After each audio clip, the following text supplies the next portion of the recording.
Épître de Paul aux Romains, chapitre 1er. Paul, serviteur de Jésus-Christ, appelé à être apôtre, mis à part pour annoncer l'évangile de Dieu, qui avait été promis auparavant de la part de Dieu par ses prophètes dans les Saintes Écritures, et qui concerne son Fils, né de la postérité de David selon la chair, et déclaré Fils de Dieu avec puissance, selon l'Esprit de sainteté, par sa résurrection d'entre les morts. Jésus-Christ, notre Seigneur, par qui nous avons reçu la grâce et l'apostolat, pour amener en son nom à l'obéissance de la foi tous les païens, parmi lesquels vous êtes aussi, vous qui avez été appelés par Jésus-Christ, à tous ceux qui, à Rome, sont bien-aimés de Dieu, appelés à être saints, que la grâce et la paix vous soient données de la part de Dieu notre Père et du Seigneur Jésus-Christ. Je rends d'abord grâce à mon Dieu par Jésus-Christ au sujet de vous tous, de ce que votre foi est renommée dans le monde entier. Dieu, que je sers en mon esprit dans l'évangile de son Fils, m'est témoin que je fais sans cesse mention de vous, demandant continuellement dans mes prières d'avoir enfin, par sa volonté, le bonheur d'aller vers vous. Car je désire vous voir, pour vous communiquer quelques dons spirituels, afin que vous soyez affermis, ou plutôt, afin que nous soyons encouragés ensemble au milieu de vous, par la foi qui nous est commune, à vous et à moi. Je ne veux pas vous laisser ignorer, frères, que j'ai souvent formé le projet d'aller vous voir, afin de recueillir quelques fruits parmi vous, comme parmi les autres nations. Mais j'en ai été empêché jusqu'ici. Je me dois aux Grecs et aux barbares, aux savants et aux ignorants.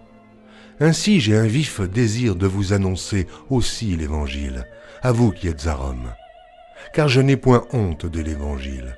C'est une puissance de Dieu pour le salut de quiconque croit, du juif premièrement, puis du grec, parce qu'en lui est révélée la justice de Dieu par la foi et pour la foi, selon qu'il est écrit, « Le juste vivra par la foi ».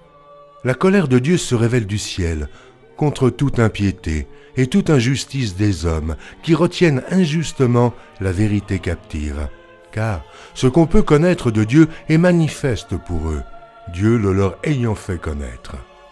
En effet, les perfections invisibles de Dieu, sa puissance éternelle et sa divinité, se voient comme à l'œil, depuis la création du monde, quand on les considère dans ses ouvrages. Ils sont donc inexcusables, puisqu'ayant connu Dieu, ils ne l'ont point glorifié comme Dieu, et ne lui ont point rendu grâce. Mais ils se sont égarés dans leurs pensées, et leur cœur sans intelligence a été plongé dans les ténèbres. Se vantant d'être sages, ils sont devenus fous, et ils ont changé la gloire du Dieu incorruptible en image représentant l'homme corruptible, des oiseaux, des quadrupèdes et des reptiles. C'est pourquoi Dieu les a livrés à l'impureté selon les convoitises de leur cœur, en sorte qu'ils déshonorent eux-mêmes leur propre corps.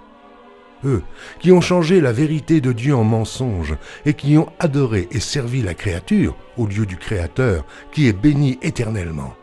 Amen.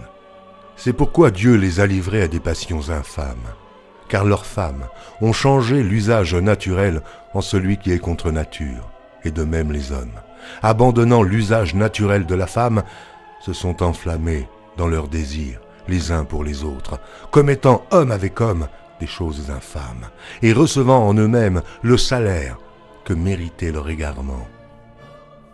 Comme ils ne se sont pas souciés de connaître Dieu, Dieu les a livrés à leur sens réprouvé, pour commettre des choses indignes, étant remplis de toute espèce d'injustice, de méchanceté, de cupidité, de malice, plein d'envie, de meurtre, de querelle, de ruse, de malignité, rapporteurs, médisants, impies, arrogants, hautains, fanfarons, ingénieux au mal, rebelles à leurs parents, dépourvus d'intelligence, de loyauté, d'affection naturelle, de miséricorde. Eh bien, qu'ils connaissent le jugement de Dieu, déclarant dignes de mort ceux qui commettent de telles choses. Non seulement ils les font, mais ils approuvent ceux qui les font.